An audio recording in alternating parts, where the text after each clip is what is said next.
All right, let's talk about the footer settings here. So let me open this up and you'll see the title is just the title of the settings. The layout is currently set to centered. Let's set this to default and see what that looks like. Okay, so default, there's no logo. It just has the name of the school, the address, contact information, legal information, privacy policy, sitemap, and login. Let me disable this information slider. Okay, so legal information is just terms condition. Privacy policy is a privacy policy.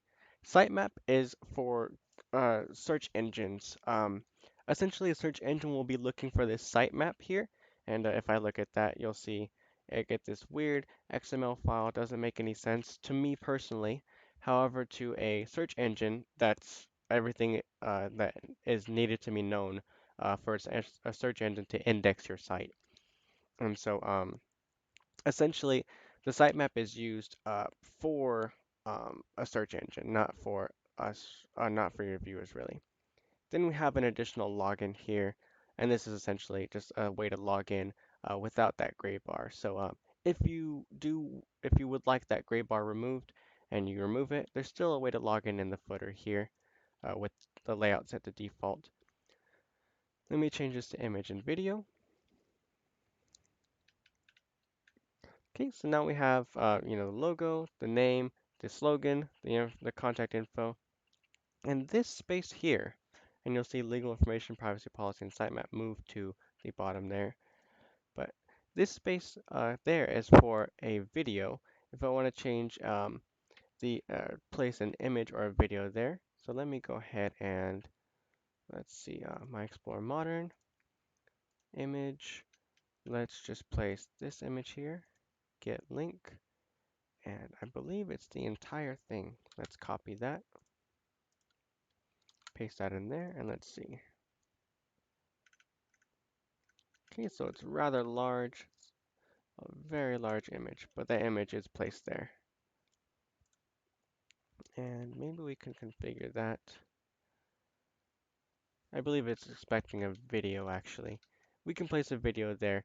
Um, however, it's just going to be something like a HTTPS um, www.youtube.com/embed and then on the end here is the video ID, some nonsensical uh, string at the end there.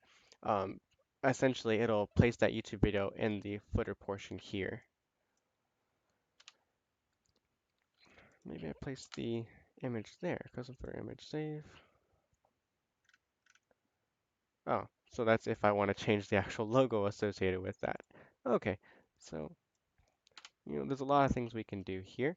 Let's change it to slice footer and see what that's about. Okay, so all we have here is the school name, the contact information, and then legal information, privacy policy, and sitemap. There is no login here, so the footer's been sliced. And then centered is what I had at the start of this section, where I have the logo, I have the school name, slogan, contact information, and that's all I need there. I can change the image there, I believe. So now it's just a little image that I placed there. Okay, we also have this enable edit box. I'll click save and I'll show you what that's about. So I don't think this is for centered. Let's try default. Okay, so we have edit bottom box here, which is just an additional content area. Let me throw in testing there. Click save. Okay, now we just have testing there. So it's just additional content to place um, into the footer. Okay, let me go ahead and disable that. And then move school info below logo. So I believe that's also for certain settings. And then enable school name is the reason why this Cyberschool 2.0 show or site name is showing there. Okay, then as always we have styles where we have colors, changing the color of the text box or the school title, the contact info, extra links, which is the terms and conditions and privacy policy or sitemap, and the extra links hover. dimensions of the video, dimensions of the image, um, then basic settings like the school name font size, the address modifier if it's set in pixels or EMs, the school slogan, so just sizing of the elements basically. Um, Feel free to look through these and change these. Typically, you'll just leave these alone though. And then the background as well, changing the background type to a solid color or a gradient or an image. Okay, so that's just about everything with the footer. Again, styles, we've seen it everywhere so far. Next, or lastly, we're going to talk about copyright.